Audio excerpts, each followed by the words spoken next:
Suami baru meninggal. Aku langsung diusir mertuaku. Kau tak berhak dapat warisan dari suamimu. Assalamualaikum warahmatullahi wabarakatuh. Halo Bunda sahabat Ainun. Semoga Bunda semuanya dalam keadaan sehat dan selalu bahagia ya. Sebelum saya lanjut, yuk Bunda absen dari kota mana saja? Dan buat yang sudah like, komen, dan subscribe semoga rezekinya dilancarkan ya. Yuk, langsung kita mulai kisahnya. Hari itu, aku merasa ada yang berbeda sejak pagi. Udara dingin menusuk, matahari seakan enggan memancarkan sinarnya. Aku masih ingat jelas bagaimana suamiku pamit sebelum berangkat kerja. Senyumnya, yang biasanya menenangkan, kali ini terasa seperti sebuah perpisahan. Aku bahkan sempat menahannya sejenak, meminta agar ia sarapan lebih lama bersamaku. Tapi ia hanya tersenyum sambil mengusap kepalaku lembut. Aku tidak bisa terlambat hari ini, sayang. Nanti sore kita makan malam bareng, ya? Itu adalah kata-kata terakhirnya. Tak lama kemudian, sebuah telepon datang. Suara di ujung sana bergetar, terbata, menyampaikan kabar yang tak mampu kuterima. Suamiku mengalami kecelakaan. Dunia seakan berhenti. Aku berlari dengan jantung berdegup kencang, berharap semua itu hanya salah paham. Namun ketika sampai di rumah sakit, yang kutemukan hanyalah tubuhnya yang terbujur kaku. Aku menjerit.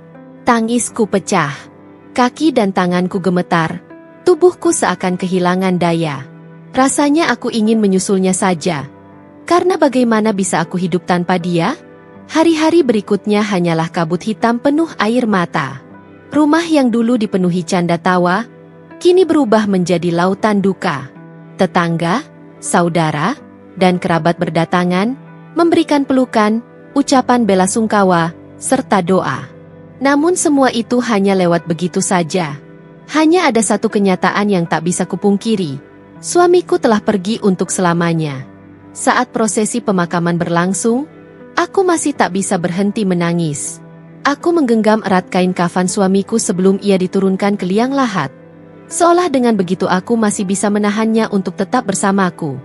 Jangan tinggalkan aku, Mas, bisikku lirih, suara tercekat di tenggorokan. Namun tubuh itu hanya diam, dingin, dan beku.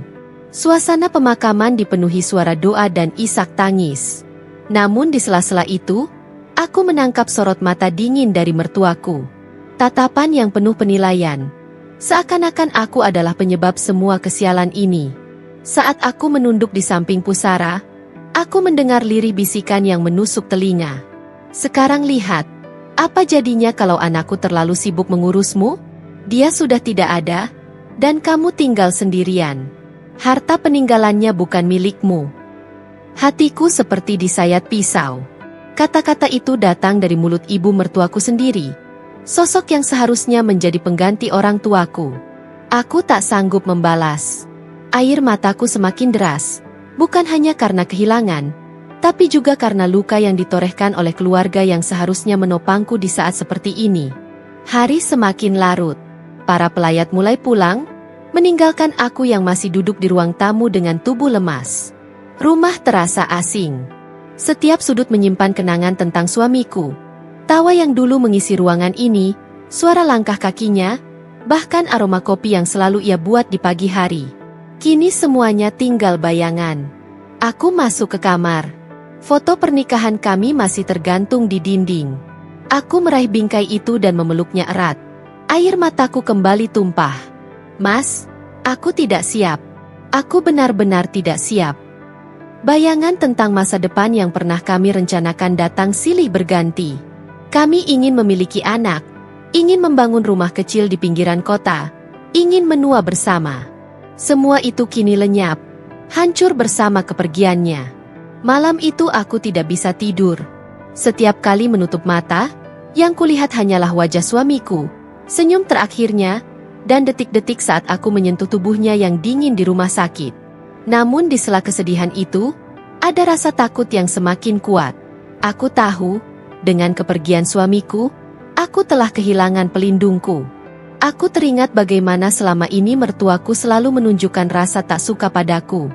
Mereka bisa menutupi sikap itu di depan suamiku, Tapi aku merasakannya. Dan kini, tanpa dia, aku benar-benar sendirian. Air mata kembali jatuh. Aku sadar, luka ini belum berhenti. Justru kepergian suamiku adalah awal dari perjalanan yang lebih berat. Aku bukan hanya kehilangan cinta, tapi juga akan menghadapi wajah asli dari mertua yang selama ini bersembunyi di balik kepura-puraan. Aku menggenggam foto suamiku lebih erat, seolah memohon kekuatan darinya. Mas, doakan aku dari sana. Aku tidak tahu apa yang akan terjadi setelah ini, tapi aku akan mencoba bertahan. Untukmu, untuk kita.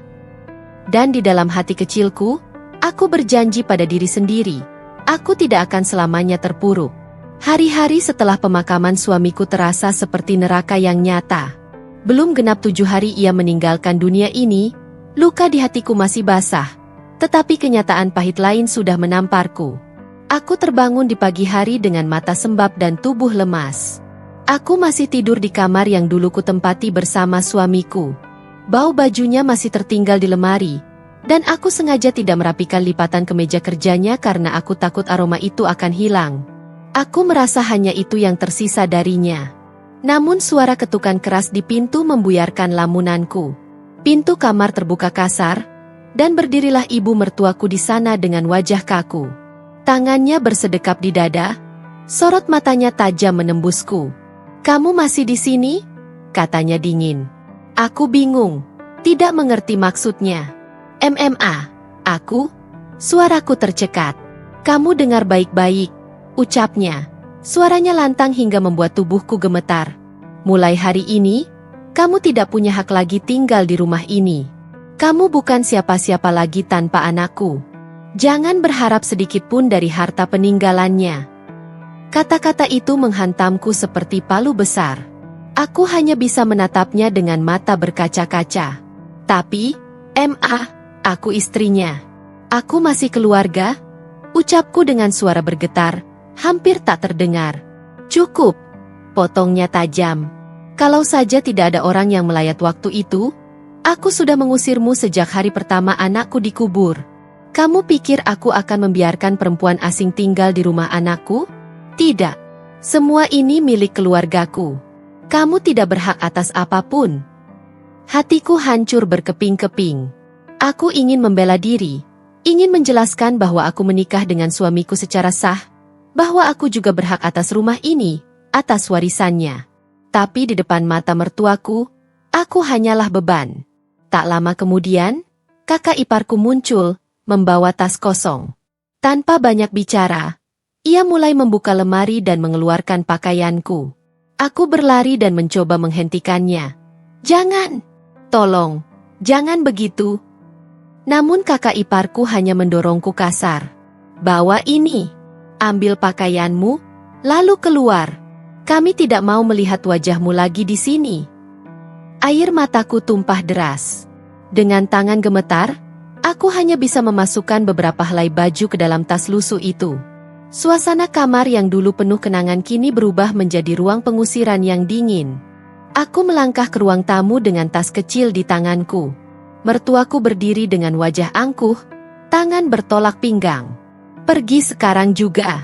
Jangan harap kami akan menanggung hidupmu. Kalau kamu pintar, silakan cari jalanmu sendiri. Kalau tidak, biarlah kamu hancur. Itu bukan urusanku lagi." Aku menunduk. Air mataku membasahi lantai. Tidak ada satupun anggota keluarga suamiku yang membelaku. Semua hanya diam, seakan menganggap aku memang tidak pantas berada di sana. Dengan langkah gontai, aku keluar dari rumah yang pernah kusebut sebagai rumahku sendiri. Matahari siang terasa begitu terik, namun tubuhku menggigil kedinginan. Kaki ini melangkah tanpa arah, membawa luka yang terlalu berat. Aku berhenti sejenak di depan gerbang, menoleh sekali lagi. Rumah itu, tempat aku dan suamiku dulu berbagi tawa, kini menutup pintunya rapat-rapat untukku. Aku sadar, aku benar-benar sendirian sekarang. Di jalan, orang-orang menatapku dengan heran. Ada yang berbisik, ada yang menggelengkan kepala. Aku tak peduli. Yang kupikirkan hanyalah, kemana aku harus pergi? Bagaimana aku akan bertahan hidup? Aku hanya membawa pakaian seadanya, tanpa uang, tanpa tempat tinggal. Namun di balik rasa sakit itu, sebuah tekad kecil mulai tumbuh di hatiku. Aku tidak boleh selamanya menjadi korban. Aku tidak boleh mati hanya karena kejamnya dunia. Sambil menahan tangis, aku berkata dalam hati, "Baiklah, kalau mereka ingin melihatku jatuh, aku akan buktikan. Aku akan berdiri lagi, dengan caraku sendiri." Dan di bawah langit yang membakar kulit, langkah kecilku menuju kehidupan baru pun dimulai. Sejak hari itu, aku benar-benar sendirian. Dunia yang dulu penuh warna kini berubah menjadi gelap dan dingin. Tanpa suami, tanpa keluarga, tanpa rumah yang bisa kusebut milikku, aku hanyalah seorang perempuan rapuh yang terlunta-lunta di jalanan. Malam pertama setelah diusir, aku tak tahu harus pergi kemana. Aku berjalan tanpa arah, hanya mengikuti langkah kakiku yang gontai. Lampu-lampu jalan memantulkan bayangan tubuhku yang ringkih, sementara udara malam menampar kulitku dengan kejam. Aku sempat duduk di trotoar, menatap kosong kendaraan yang lalu lalang, membayangkan bagaimana hidup orang lain terus berjalan, sementara hidupku berhenti seketika. Aku akhirnya beristirahat di depan sebuah warung kecil yang sudah tutup. Emperannya dingin, lantainya keras, tapi hanya itu satu-satunya tempat yang bisa kutemukan malam itu. Tas kecil berisi beberapa helai pakaian kujadikan bantal, dan aku memeluknya erat seolah benda itu bisa memberiku rasa aman. Aku menatap langit malam. Bintang-bintang tampak redup, tertutup awan hitam. "Mas, lihatlah aku," bisikku lirih. Aku benar-benar kehilangan arah. Seandainya kamu ada di sini, aku pasti tidak akan seputus asa ini. Air mataku kembali jatuh, membasahi pipi. Suara serangga malam, desiran angin, dan kesunyian menjadi saksi betapa kecilnya diriku di dunia ini. Pagi datang dengan kasar. Sinar matahari yang hangat bagi sebagian orang, terasa seperti pisau bagiku. Tubuhku sakit semua. Punggungku pegal karena tidur di lantai keras. Orang-orang mulai beraktivitas, pedagang membuka warung, anak-anak berangkat sekolah. Sedangkan aku hanya bisa menyingkir agar tidak dipandang rendah. Hari-hari berikutnya pun tak jauh berbeda. Dengan sisa uang yang kutemukan di dompet, aku akhirnya menyewa sebuah kontrakan sempit di pinggiran kota. Kontrakan itu jauh dari kata layak. Dindingnya lembab, atapnya bocor, dan lantainya penuh bercak hitam. Bau apek menusuk hidung setiap kali aku masuk. Namun bagiku, itu lebih baik daripada tidur di jalanan terbuka. Aku tidur di atas tikar tipis yang kuhamparkan di lantai dingin. Malam-malam di kontrakan itu dipenuhi suara tetesan air dari atap yang bocor, bercampur dengan suara tikus yang berlari-lari di balik dinding. Aku sering terbangun di tengah malam karena dingin menusuk tulang. Saat itu, aku hanya bisa menangis pelan, menggigit bibir agar tangisku tidak terdengar oleh tetangga. Di siang hari, aku berjalan-jalan di sekitar pasar atau jalan besar, hanya untuk mencari udara segar. Kadang aku berdiri lama di depan lapak pedagang, melihat orang-orang membeli makanan. Bau gorengan panas, aroma kopi, dan suara riuh pasar membuatku sadar betapa jauhnya aku dari kehidupan normal. Aku ingin ikut membeli, ingin ikut tertawa seperti orang-orang lain, tapi dompetku hampir kosong. Aku hanya bisa menelan ludah, menahan lapar dengan segelas air putih begitu kembali ke kontrakan. Ada saat-saat ketika aku benar-benar merasa jatuh ke titik terendah. Suatu malam, hujan deras turun. Atap kontrakan bocor parah, membuat air menetes tepat di tengah ruangan. Aku memindahkan tikarku ke sudut yang agak kering, tapi tetap saja hawa dingin menyelimuti. Air mataku tak terbendung. Aku meringkuk sambil memeluk diriku sendiri. "Mas, aku lelah, aku ingin menyerah," bisikku dalam tangis. Namun, di sela-sela kelemahan itu, selalu ada suara kecil di dalam hatiku yang menolak padam. Aku teringat janji yang kuucapkan pada pusara suamiku, aku tidak akan selamanya lemah. Janji itu menjadi bara kecil yang menahan langkahku agar tidak berhenti. Aku mulai menuliskan rencana kecil di secari kertas bekas, apa saja pekerjaan yang mungkin bisa kulakukan. Aku mencoba melamar sebagai asisten rumah tangga, tapi ditolak karena dianggap terlalu rapuh. Aku mencoba menawarkan diri menjaga warung orang lain, Tapi mereka memandangku dengan curiga. Aku pulang dengan hati hampa. Semakin sadar bahwa hidup ini tidak akan pernah mudah bagiku. Namun setiap kali gagal, aku mengingat lagi penghinaan mertuaku. Tatapan dingin itu, kata-kata kasar itu, seakan menjadi cambuk. Mereka ingin melihatku hancur. Tapi aku tidak boleh membiarkan itu terjadi. Kontrakan sempit, dinding lembab, dan malam-malam penuh air mata itu menjadi saksi bisu perjuanganku. Dari titik inilah, aku tahu aku harus mulai berdiri di atas kakiku sendiri. Tidak peduli bagaimana caranya, aku harus mencari jalan untuk bertahan. Mungkin aku tidak tahu apa yang akan kulakukan esok hari. Mungkin aku masih sering terjebak dalam tangisan malam, tapi satu hal pasti, aku tidak akan berhenti. Aku akan mencari jalan, sekecil apapun itu, untuk bangkit dari keterpurukan ini. Hari-hari di kontrakan sempit itu terasa semakin berat. Lapar datang silih berganti, dan sisa uang di tanganku semakin menipis. Aku sudah mencoba mencari pekerjaan ke sana kemari, namun selalu berujung pada penolakan. Kata-kata kasar mertuaku terus terngiang di telingaku, membuat dadaku terasa sesak. Kamu bukan siapa-siapa lagi. Jangan berharap apapun dari kami. Aku duduk termenung di depan pintu kontrakan, menatap kosong ke jalanan. Air mataku jatuh tanpa kusadari. Perutku perih menahan lapar, tubuhku lemas. Dalam hati, aku bertanya, sampai kapan aku bisa bertahan seperti ini? Apakah aku akan mati kelaparan di tempat hina ini? Di saat aku hampir putus asa, seorang tetangga kontrakan bernama Burini mendekat. Ia seorang penjual sayur keliling, wajahnya ramah meski kulitnya legam terbakar matahari. Ia melihatku duduk termenung, lalu berkata, "Kamu jangan terus begini, nak. Hidup memang keras, tapi kita harus melawan. Kalau cuma menangis, perutmu tidak akan kenyang." Aku menunduk, malu karena kelemahanku terlihat begitu jelas. Burini lalu duduk di sampingku, menepuk pundakku. Aku bisa bantu sedikit. Aku tidak punya banyak, tapi aku bisa pinjamkan kamu modal kecil. Cobalah berjualan gorengan. Orang lapar akan selalu mencari makanan, apalagi yang murah. Aku terdiam. Kata-katanya sederhana, tapi menancap di hatiku. Jualan gorengan? Aku tidak pernah membayangkan sebelumnya. Namun saat itu, seolah Tuhan mengirimkan jalan lewat mulutnya. Dengan mata yang masih sembab, aku mengangguk. Kalau memang itu bisa membuatku bertahan hidup, aku akan mencobanya. Keesokan harinya, Burini memberiku uang pinjaman. Tidak banyak, tapi cukup untuk membeli beberapa kilogram tepung, tahu, tempe, singkong, serta minyak goreng seadanya. Aku juga meminjam pikulan bambu tua dari tetangga lain yang sudah lama tidak terpakai. Pagi itu, aku bangun dengan hati berdebar. Kontrakan sempitku yang biasanya dipenuhi tangis, kini dipenuhi aroma adonan tepung yang sedang kusiapkan.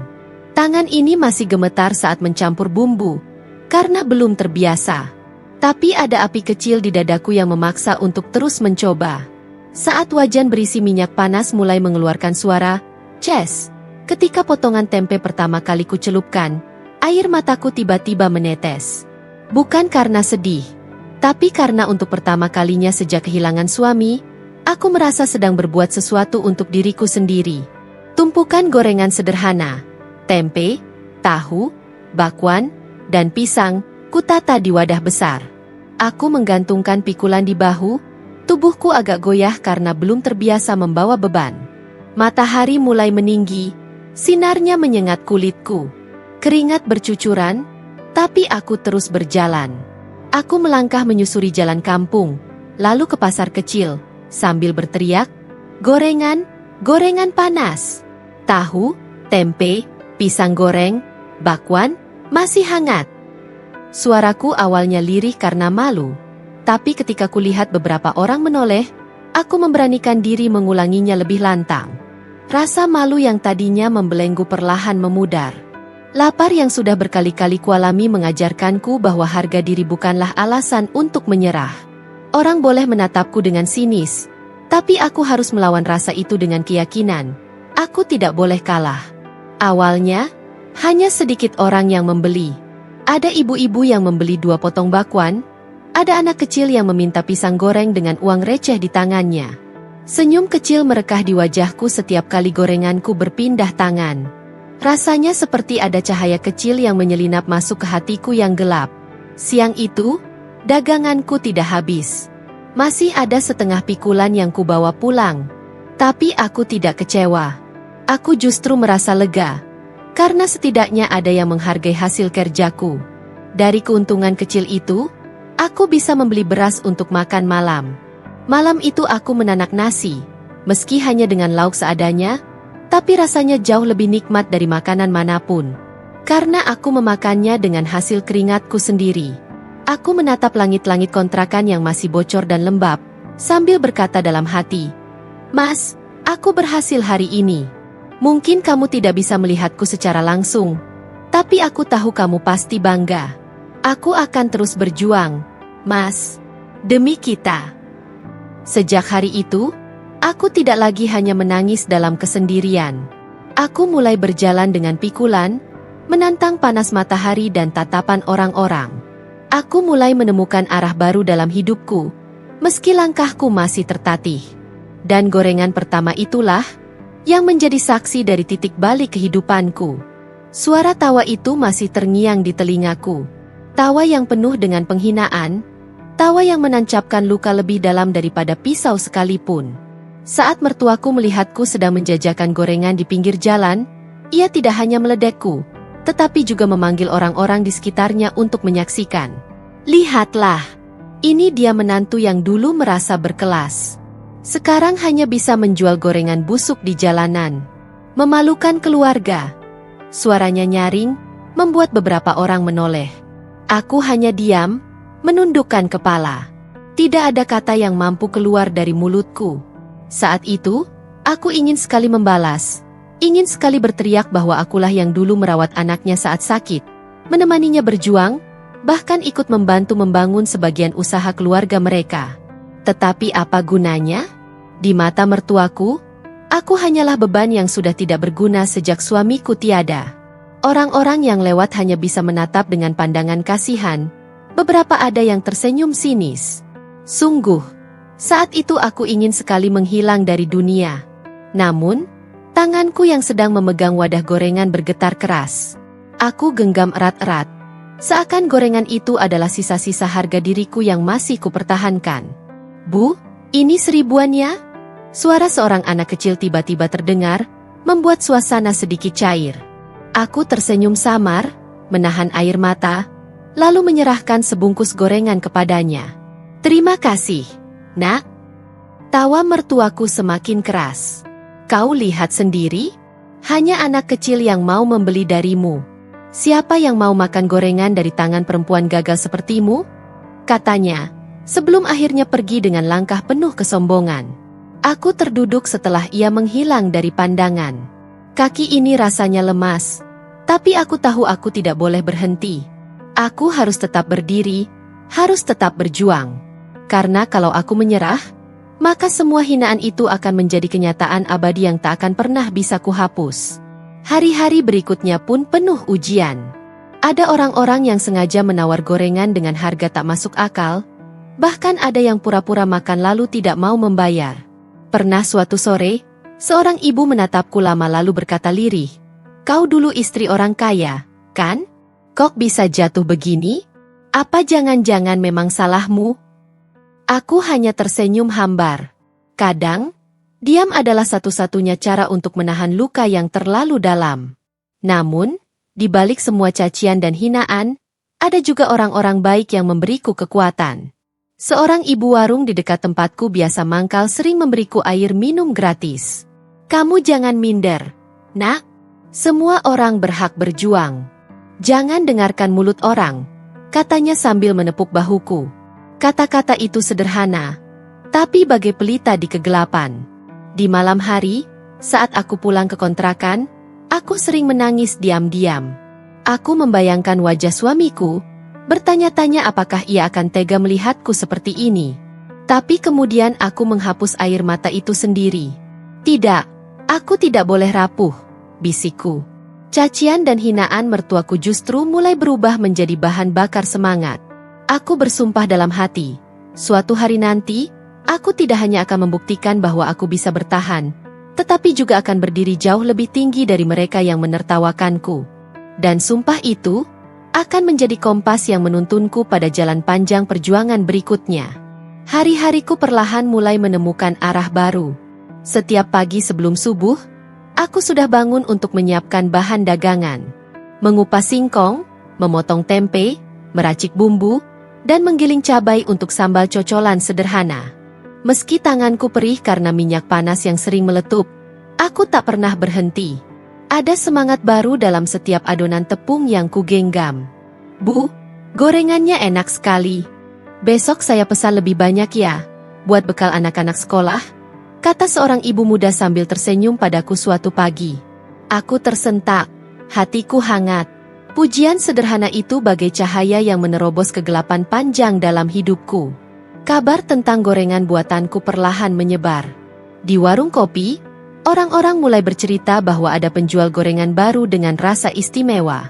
Sebagian menyebut tepungnya renyah, sebagian lagi suka sambalnya yang pedas nikmat.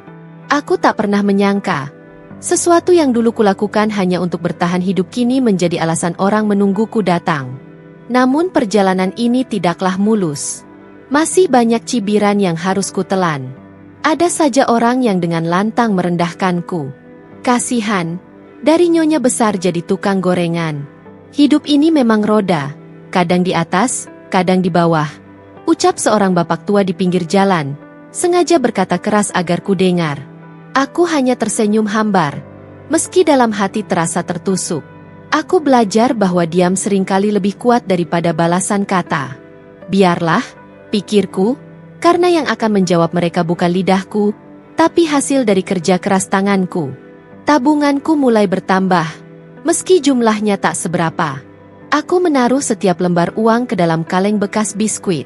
Setiap kali aku membuka dan melihat isinya, ada rasa haru yang tak bisa diungkapkan. Inilah hasil keringatku sendiri. Tak ada lagi harta suami, tak ada lagi bantuan mertua. Hanya diriku dan usahaku.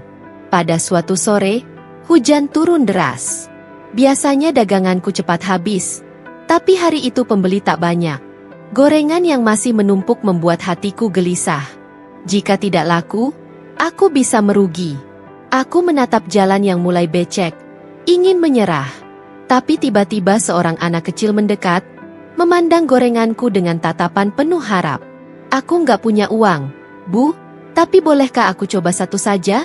Tanyanya lirih, menggigil dalam dingin. Aku tertegun. Tanpa pikir panjang, aku memasukkan beberapa gorengan ke dalam kertas bungkus dan memberikannya padanya. Ambil saja, Nak. Makanlah sampai kenyang. Matanya berbinar, senyum polosnya begitu tulus.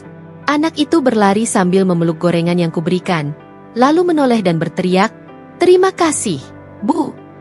Aku berdiri mematung, air mataku jatuh bercampur dengan air hujan. Saat itulah aku sadar, meski aku kehilangan banyak hal, aku masih bisa memberi. Dan mungkin, inilah yang membuat rezeki terus datang kepadaku. Hari demi hari, pelanggan makin bertambah. Ada yang datang bukan hanya karena gorengan, tapi juga karena mereka merasakan kehangatan dalam setiap sapaan dan senyumku. Aku tak lagi sekadar menjual makanan, aku menjual ketulusan. Dan ketulusan, aku yakin, tak akan pernah mengecewakan. Itulah titik balikku. Dari jalanan yang penuh hinaan, aku mulai melangkah menuju sesuatu yang lebih besar. Aku belum tahu sampai sejauh mana kakiku akan membawaku. Tapi untuk pertama kalinya sejak suamiku pergi, aku merasa yakin, aku akan bisa berdiri tegak dengan usahaku sendiri. Hari-hari terasa semakin berbeda sejak aku berhasil menyewa sebuah gerobak sederhana. Meski catnya sudah pudar dan rodanya berdecit setiap kali didorong, bagiku gerobak itu adalah lambang harapan baru. Tidak lagi memikul pikulan yang membuat pundakku pegal setiap sore, kini aku bisa menata gorengan dengan lebih rapi. Ada kaca sederhana sebagai etalase, tempat pelanggan bisa melihat pisang goreng keemasan, tahu isi yang mengepul hangat, dan tempe mendoan yang harum menggoda. Pelanggan semakin ramai. Mereka tidak hanya datang karena lapar, tetapi juga karena suasana yang kubangun. Aku selalu menyapa dengan senyum tulus, menanyakan kabar, bahkan mendengarkan keluh kesah mereka sambil membungkus gorengan. Ada tukang becak yang bercerita tentang anaknya yang sakit, ada ibu-ibu yang menawar dengan alasan uang belanja pas-pasan, bahkan ada mahasiswa yang selalu bilang, "Bu, gorengan panjenengan ini bikin kangen rumah." Kata-kata itu menjadi penguatku, bahwa aku bukan sekadar berjualan makanan, tapi juga memberi sedikit rasa hangat dalam hidup orang lain. Lama-kelamaan, warung kecilku mulai dikenal. Ada pelanggan yang rela datang dari jauh hanya untuk membeli gorengan. Mereka bilang, rasanya berbeda, renyah, gurih, tapi tidak membuat enek. Rahasianya sederhana, aku selalu menggunakan minyak baru, tidak pernah mencampur dengan sisa kemarin. Meski lebih mahal, aku percaya kejujuran dalam usaha akan membawa berkah. Setiap malam, setelah warung tutup, aku menghitung uang hasil dagangan. Tanganku bergetar ketika melihat lembaran-lembaran rupiah semakin menumpuk, bukan karena rakus, tetapi karena aku merasa seperti diberi kesempatan kedua oleh Tuhan. Dari keuntungan itu, sebagian kusimpan di kaleng bekas biskuit yang kusimpan di bawah kasur, sebagian lagi kugunakan untuk kebutuhan sehari-hari, dan sisanya kualokasikan untuk membeli bahan baku lebih banyak. Namun, di balik keberhasilan kecil itu, hinaan masih datang. Beberapa orang yang dulu menyanjungku saat menjadi istri pengusaha, kini melengos seolah tak mengenaliku. Bahkan ada yang berbisik sinis, "Lihatlah, dari istri kaya jadi penjual gorengan. Hidup memang roda yang berputar." Aku hanya tersenyum mendengarnya, karena aku tahu, roda itu memang berputar, tapi tak ada yang tahu siapa yang akan di atas dan siapa yang akan di bawah di kemudian hari. Dan benar saja, suatu hari aku mendengar kabar bahwa mertuaku mulai mengalami kesulitan. Harta yang diwariskan dari suamiku ternyata cepat habis, dipakai untuk foya-foya, pesta, dan gengsi. Aku tidak ingin bergembira di atas penderitaan orang lain, tapi diam-diam hatiku berbisik, roda kehidupan sedang bekerja. Jika dulu aku yang mereka injak dan hina, kini perlahan mereka mulai merasakan pahitnya kehilangan. Di saat yang sama, aku justru menemukan titik balik lain dalam hidupku. Seorang pelanggan yang sering membeli gorengan, seorang bapak berusia 50-an dengan pakaian sederhana namun wibawa terpancar dari sikapnya, tiba-tiba mendekatiku suatu sore. "Bu, gorengan sampean ini enak sekali. Saya punya lahan kosong di dekat jalan raya. Kalau sampean mau, bisa saya sewakan murah buat buka warung lebih besar. Jangan terus-terusan di pinggir jalan begini. Potensi gorengan sampean bisa lebih berkembang." Aku terdiam. Tawaran itu bagai angin segar, tapi juga menakutkan. Bisakah aku benar-benar mengelola usaha lebih besar? Modal dari mana? Bagaimana kalau gagal? Namun saat melihat senyum bapak itu yang penuh ketulusan, aku merasa Tuhan sedang membuka jalan. Malam itu aku berdoa lama sekali. Menangis, memohon agar langkahku tidak salah. Aku ingin terus maju, bukan demi membuktikan sesuatu kepada orang lain, tapi agar aku bisa hidup dengan harga diri, dan kelak tidak ada lagi yang merendahkan diriku hanya karena aku seorang janda yang berjualan gorengan.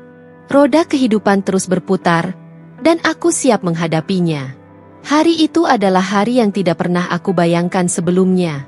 Di depan mataku, sebuah bangunan sederhana namun kokoh berdiri dengan papan nama besar bertuliskan, Restoran Bunisa Gorengan Masakan Rakyat.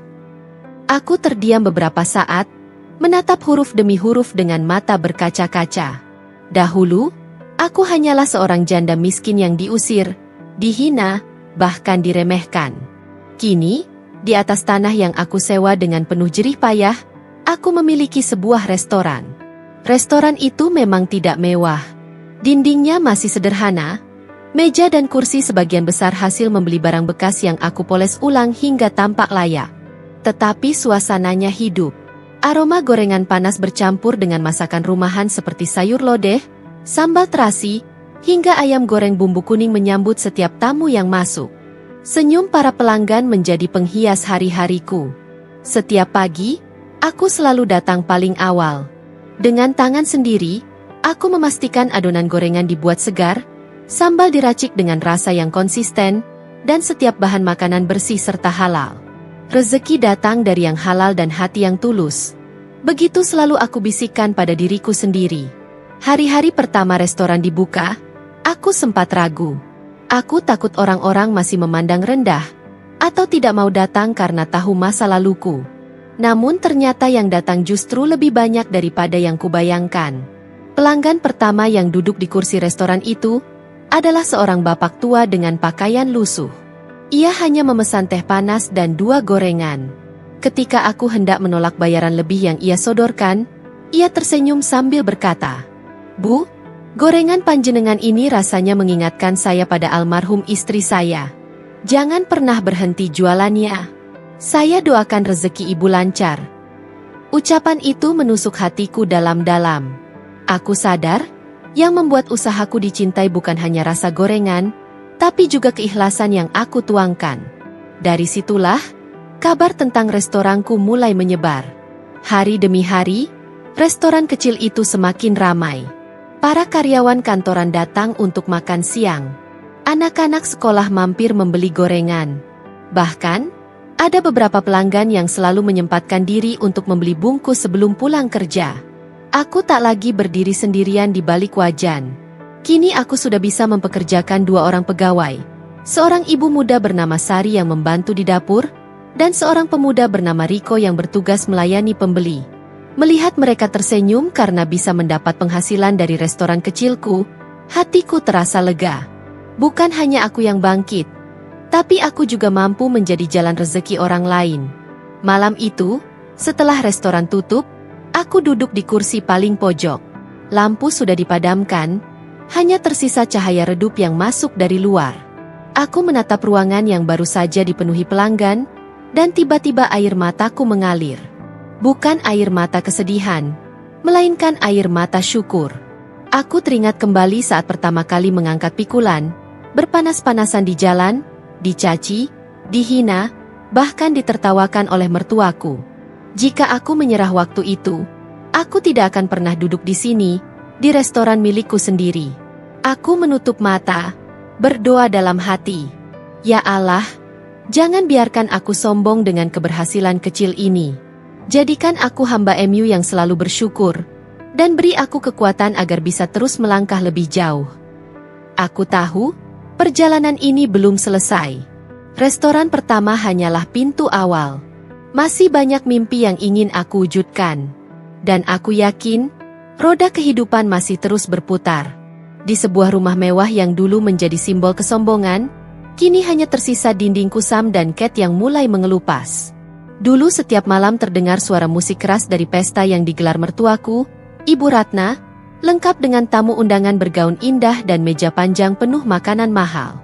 Namun sekarang, rumah itu hening dan sepi. Uang warisan suamiku yang begitu banyak telah lenyap, terkikis satu demi satu oleh gaya hidup mewah yang tak pernah ia pikirkan masa depannya. Mobil-mobil mewah yang dulu berjejer di garasi kini hanya tinggal kenangan, terjual untuk menutup utang yang menumpuk. Bahkan perhiasan emas yang dulu ia pamerkan dengan bangga di hadapan tamu pun kini sudah berpindah tangan, dilelang demi menutup cicilan rumah yang sebentar lagi akan disita bank. Tetangga-tetangga yang dulu menyanjung dan mendekat karena ingin ikut merasakan kemewahannya, kini mulai menjauh. Mereka berbisik-bisik saat melihat Ibu Ratna keluar rumah dengan pakaian sederhana, jauh berbeda dari penampilan anggun yang dulu ia banggakan.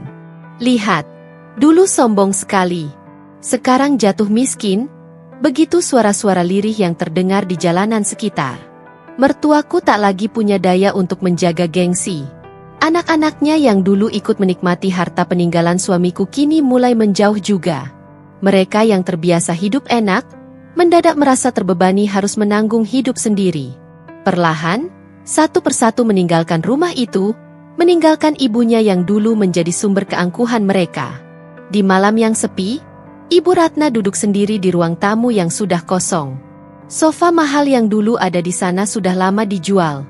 Hanya kursi tua dengan kain robek yang tersisa.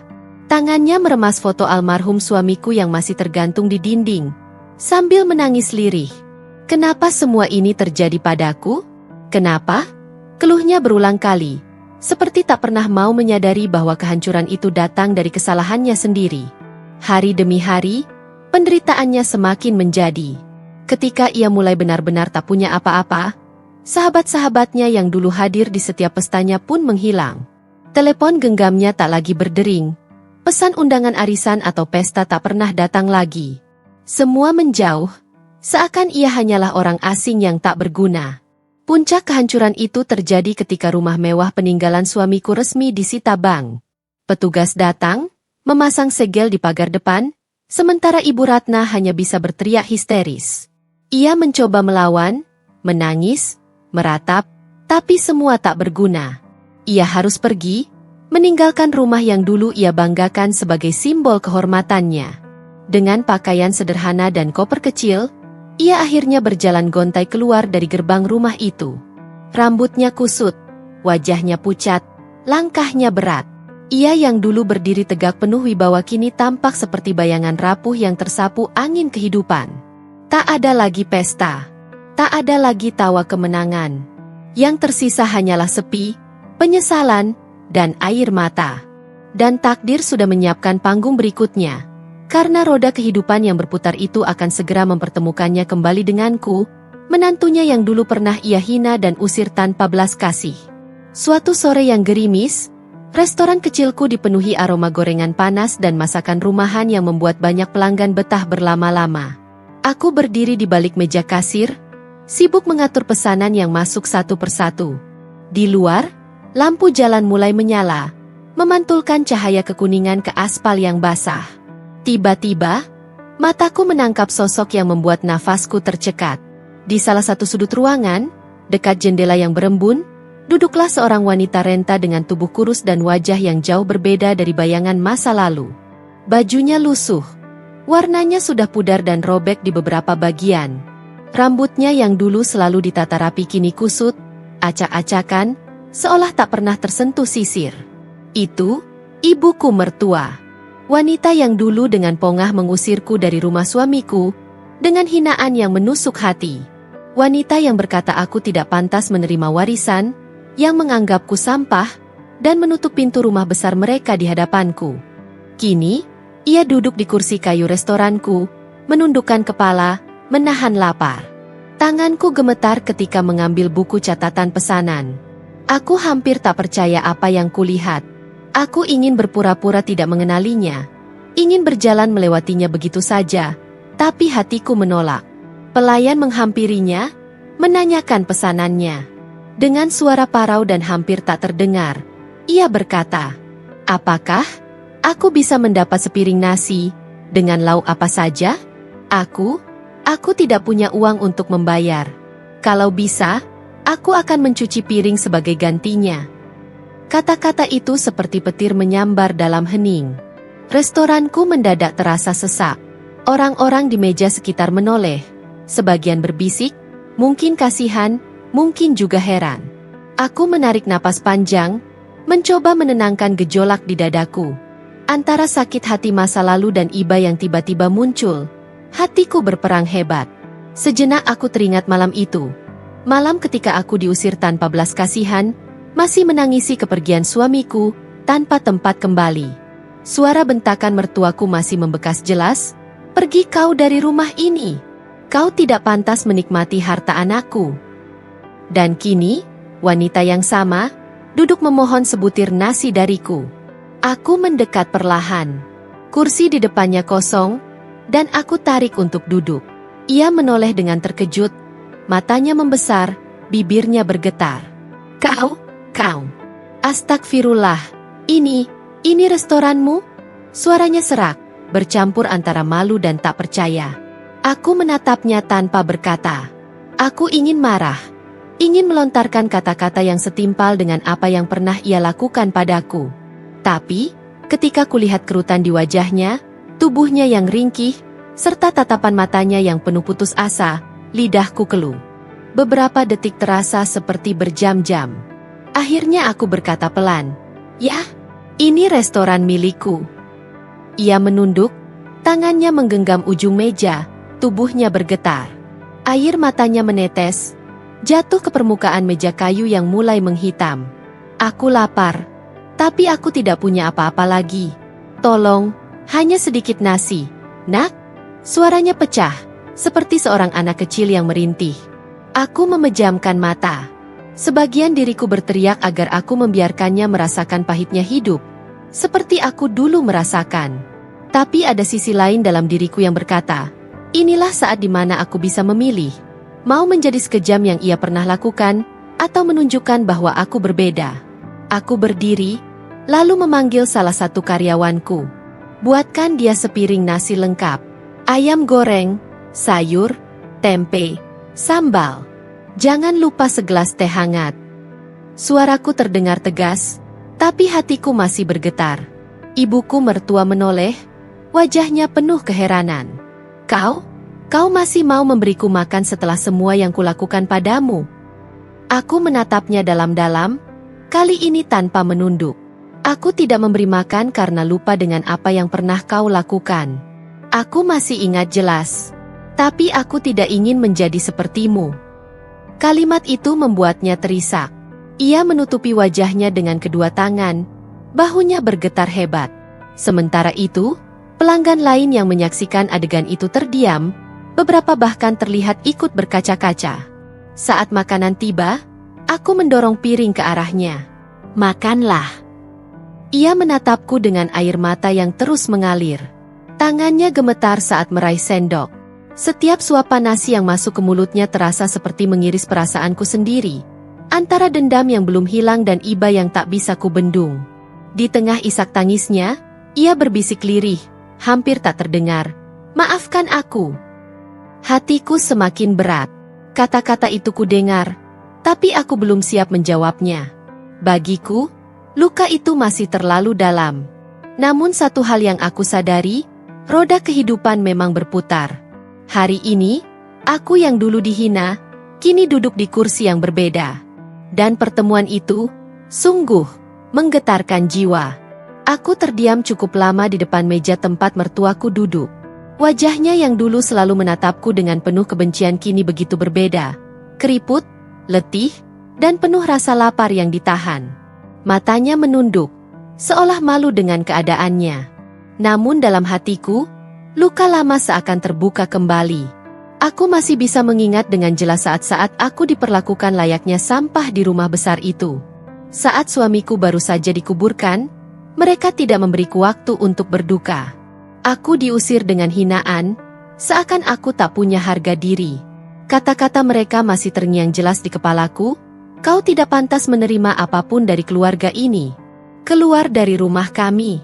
Kau takkan pernah bisa hidup tanpa harta anakku. Keringat dingin mengalir di pelipisku.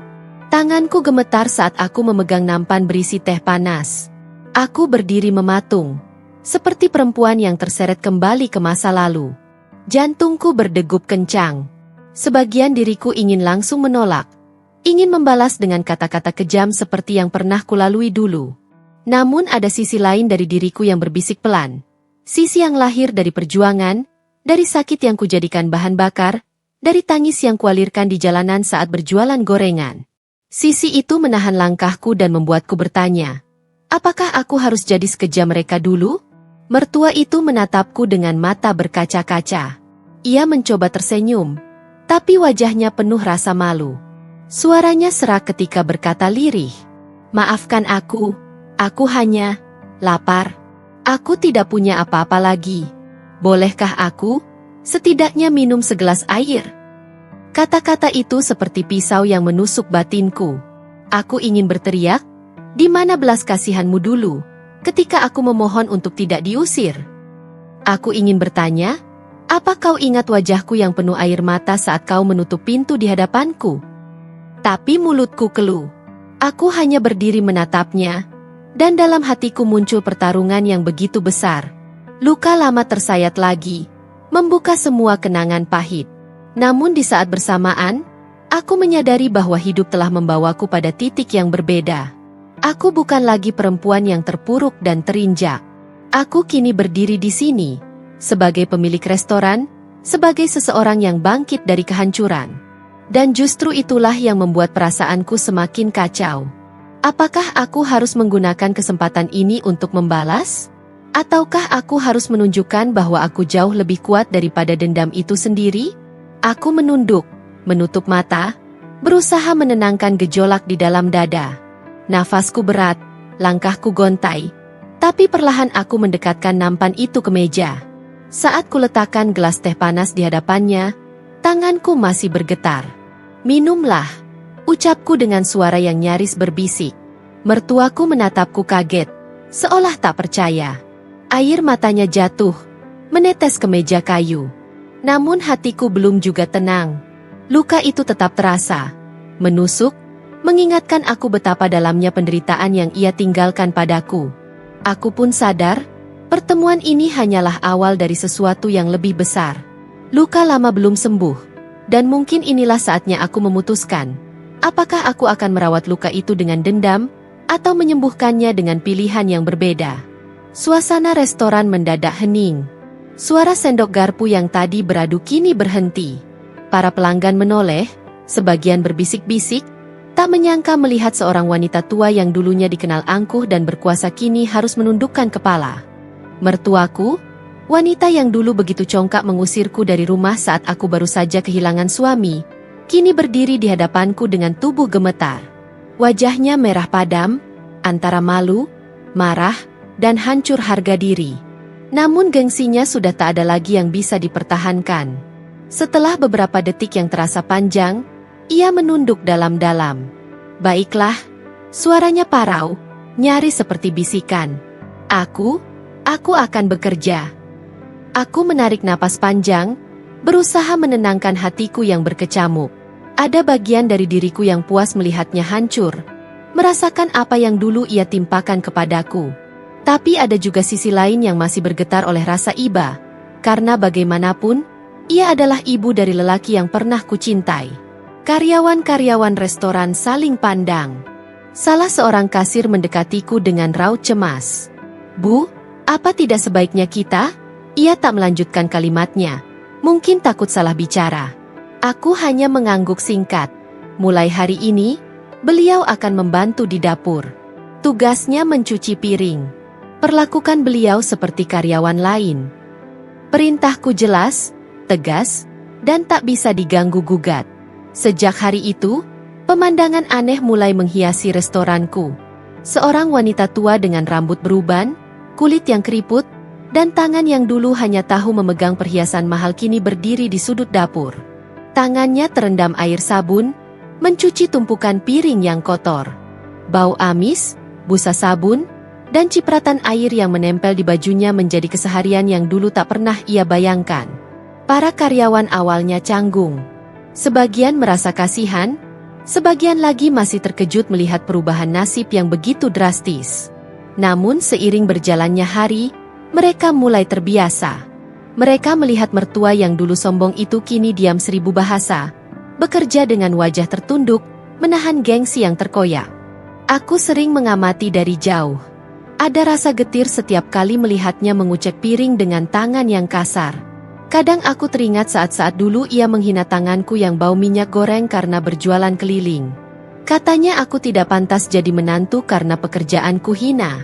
Kini, justru ia sendiri yang melakukan pekerjaan yang lebih hina di mata gengsinya. Suatu malam, setelah restoran tutup, aku sengaja menghampirinya. Ia duduk di kursi kayu belakang dapur, kelelahan. Tangannya yang keriput terlihat memerah karena air sabun. Aku berdiri di depannya, menatapnya lama. "Ibu ingat waktu mengusirku dulu?" Tanyaku perlahan. Suaraku bergetar menahan emosi. Ia menunduk, tak berani menatap mataku. "Ingat," jawabnya lirih. "Waktu itu aku baru kehilangan suamiku. Aku masih berkabung, masih berduka. Tapi ibu tak memberi ruang sedikit pun. Ibu malah menghinaku, menertawakanku, dan membuangku seperti sampah." Air mataku menetes tanpa bisa kutahan. Tahukah ibu, sakitnya seperti apa? Mertuaku diam. Bahunya bergetar halus. Untuk pertama kalinya aku melihatnya tak lagi sombong, tak lagi angkuh. Perlahan, ia mengangkat wajahnya, dan aku melihat air mata jatuh dari sudut matanya. "Aku salah," suaranya pecah. "Aku terlalu angkuh, terlalu buta oleh gengsi. Aku pikir dengan harta aku bisa hidup selamanya. Aku salah memperlakukanmu, nak." Aku terpaku. Kata-kata itu bagai petir yang menyambar dadaku. Seumur hidup aku tak pernah mendengar ia meminta maaf. Kini, ia melakukannya dengan suara yang penuh sesal. Aku menarik kursi, duduk di depannya. "Ibu," ucapku pelan, "hidup ini berputar. Aku tahu luka itu dalam, dan aku tak bisa melupakannya begitu saja. Tapi aku juga tahu, membalas dendam hanya akan menambah luka. Aku memberimu pekerjaan bukan untuk menghina, tapi agar ibu tahu bagaimana rasanya berjuang. Sesuatu yang dulu ibu remehkan." Ia menunduk lagi, menahan tangisnya. Untuk pertama kalinya, aku melihat mertua yang selama ini kucap sebagai musuh, tampak rapuh dan manusiawi. Dan aku pun menyadari, perjalanan hidupku telah membawaku ke titik ini. Titik di mana aku bisa memilih, terus memelihara luka lama, atau belajar melepaskannya perlahan. Hari-hari terus berjalan, dan setiap pagi aku melihat sosok yang dulu begitu angkuh kini berdiri di dapur restoranku dengan tangan yang keriput dan gemetar. Mertuaku, yang pernah mengusirku tanpa belas kasihan, kini mencuci piring, menyikat gelas, mengangkat baskom berisi sisa makanan. Air sabun membuat tangannya pucat, dan wajahnya semakin tampak renta. Setiap kali aku melewati dapur, perasaan campur aduk menyeruak. Ada bagian dari diriku yang ingin bersorak puas melihatnya dipatahkan oleh hidup. Tapi di sisi lain, ada bagian yang masih terluka, menjerit setiap kali kenangan pahit itu muncul kembali. Hinaan-hinaannya dulu, kata-kata yang menusuk dan mengikis harga diriku, pengusiran tanpa belas kasihan di saat aku baru saja kehilangan suami. Semua itu masih melekat erat, seolah terukir di dinding hatiku. Aku sering bertanya pada diriku sendiri, apakah aku benar-benar ikhlas? Atau aku hanya membiarkan waktu menutupi luka, tanpa pernah benar-benar menyembuhkannya? Suatu malam, ketika restoran sudah tutup dan semua karyawan pulang, aku melihat mertuaku masih duduk di pojok dapur, menatap kosong piring-piring yang sudah bersih. Di hadapannya ada secangkir teh hangat yang belum tersentuh. Aku menghampirinya, dan tanpa sadar, suaraku bergetar ketika bertanya, "Ibu, apakah ini berat untuk ibu?" Ia mendongak perlahan, mata tuanya yang dulu tajam kini keruh. Ada air bening yang menggenang di pelupuknya. "Berat sekali," jawabnya lirih, "tapi lebih berat lagi menanggung semua kesalahanku dulu.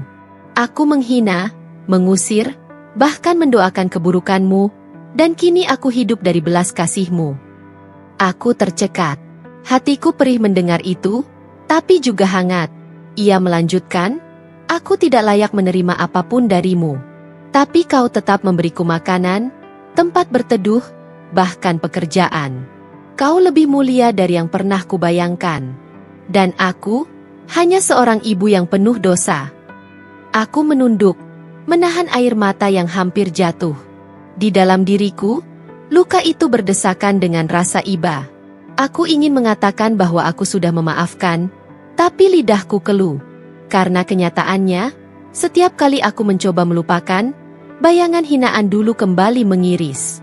Hari-hari selanjutnya berjalan dengan ritme yang sama. Mertuaku bekerja, aku mengawasi. Ada jarak yang tak terlihat di antara kami, bukan lagi kebencian, tapi juga bukan sepenuhnya damai. Kadang, ketika aku melihat tubuhnya yang semakin ringkih, aku merasa ada sesuatu yang ingin ia katakan, namun selalu tertahan. Sampai suatu pagi, ia datang kepadaku dengan wajah yang penuh kerendahan.